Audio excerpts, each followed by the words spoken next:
बेंगलुरु में कल रात हुए दंगों पर कर्नाटक सरकार ने बड़ा फैसला किया है। कर्नाटक के गृह मंत्री ने कहा है कि दंगों के दोषियों की संपत्ति जब्त करके नुकसान की भरपाई की जाएगी। Supreme Court direction to all the states in the case of rioting any public property damage should be record by the persons who have done it. Karnataka के कैबिनेट मंत्री सीटी रवि ने कहा है कि बेंगलुरु में हुआ दंगा सुनियोजित था और 1 घंटे से ज्यादा वक्त तक पेट्रोल बम फेंके गए। सीटी रवि के मुताबिक दंगों की साजिश का शक एसडीपीआई कॉरपोरेटर मुजम्मिल पाशा पर है। पहले ये एसडीपीआई के कॉरपोरेटर के ऊपर संशय है, इंक्वायरी के बाद में सत्य क्या है पता हो जाता है। कांग्रेस विधायक श्रीनिवास मूर्ति ने येदियुरप्पा सरकार से सुरक्षा की मांग की है। श्रीनिवास मूर्ति ने कहा, दंगाइयों ने उनके घर पर पेट्रोल बम फेंके और टायर जलाए।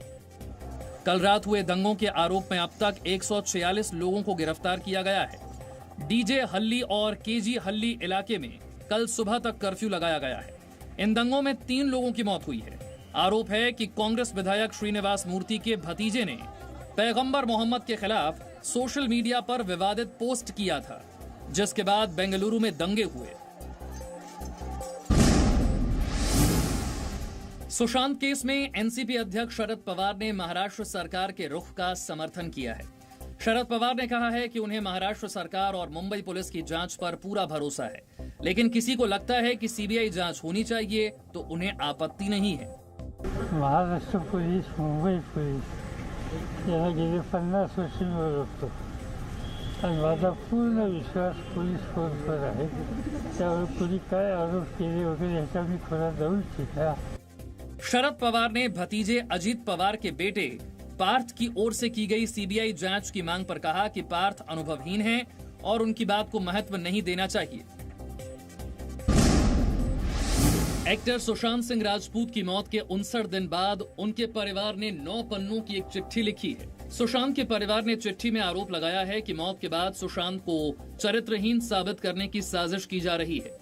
जेडीयू नेता और बिहार सरकार में मंत्री नीरज कुमार ने आरोप लगाया है, सुशांत के परिवार को हौसला देने की जगह आपत्तिजनक पोस्ट लिखी जा रही है।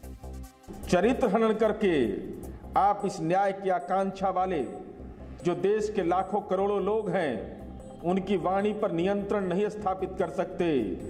देश न्याय की उम्मीद लगाए बैठा है, न्याय जरूर मिलेगा।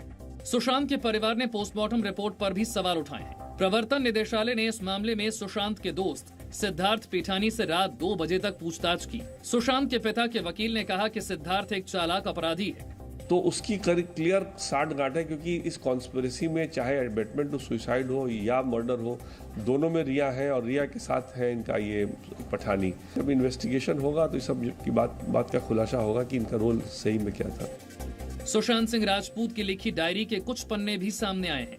सुशांत सिंह ने इस डायरी में 2020 में अपनी जिंदगी में प्लानिंग को लेकर बातें लिखी थी।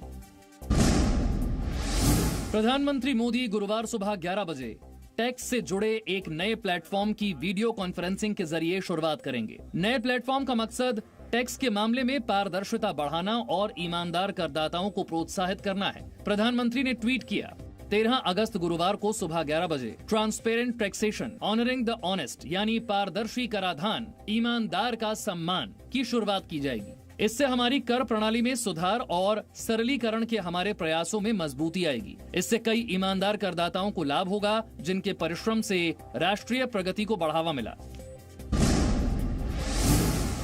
जम्मू कश्मीर के पुलवामा में सुरक्षा बलों ने एनकाउंटर में एक आतंकी को मार गिराया है। मारा गया आतंकी हिजबुल मुजाहिदीन का कमांडर आजाद लल्हारी है। एनकाउंटर में भारतीय सेना का एक जवान भी शहीद हो गया। यह एनकाउंटर मंगलवार को उस वक्त शुरू हुआ जब आतंकियों ने पुलवामा से श्रीनगर जा रही सेना की गाड़ी पर घात लगाकर हमला किया था। बांदीपुरा इलाके में पुलिस ने आतंकी फंडिंग के आरोप में 3 लोगों को गिरफ्तार किया है।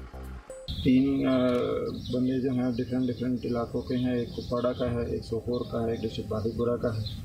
ये तीनों यहाँ पे टेरर फाइनेंसिंग मॉड्यूल जो है चला रहे थे, टेरर एक्टिविटीज को फंड करते थे। देश में पहली बार कोरोना वायरस के संक्रमण से ठीक होने वाले मरीजों की दर बढ़कर 70% से ज्यादा हो गई है। पिछले 24 घंटे में कोरोना संक्रमण के 60,963 नए केस आए हैं।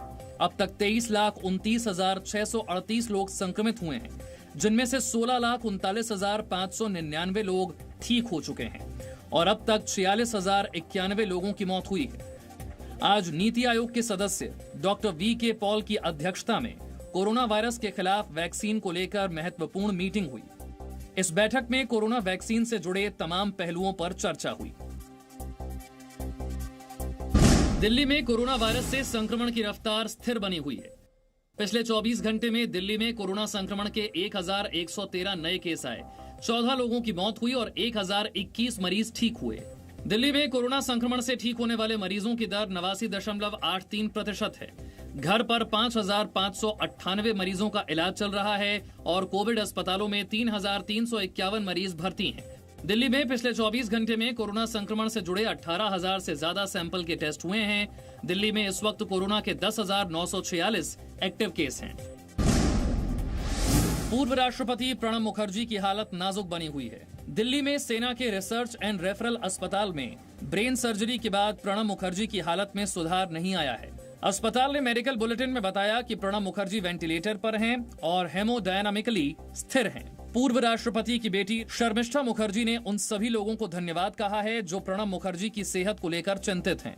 शर्मिष्ठा मुखर्जी ने ट्वीट किया, पिछले साल 8 अगस्त मेरे लिए सबसे खुशी के दिनों में से एक था, क्योंकि मेरे पिता को भारत रत्न दिया गया था।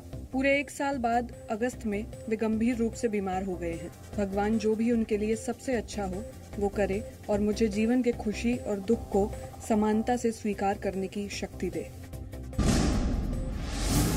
उत्तर प्रदेश के बुलंदशहर में छात्रा सुदीक्षा भाटी की मौत मामले में पिता की शिकायत पर पुलिस ने एफआईआर दर्ज कर ली है। बुलेट सवार अज्ञात युवकों पर गैर इरादतन हत्या और मोटर वाहन एक्ट की धाराओं में केस दर्ज किया गया है। जांच के लिए एसआईटी का भी गठन किया गया है। पुलिस की 4 और टीम भी जांच में लगाई गई है। मुकदमा जो तहरीर है उसके आधार पर जो धाराएं बन रही थी उन्हीं धाराओं में पंजीकृत किया गया है। हमारी 5 टीमें वर्कआउट कर रही हैं, काम कर रही हैं इस पे, ताकि सही अभियुक्त को लाया जा सके, वस्तुस्थिति से लोगों को अवगत कराया जा सके।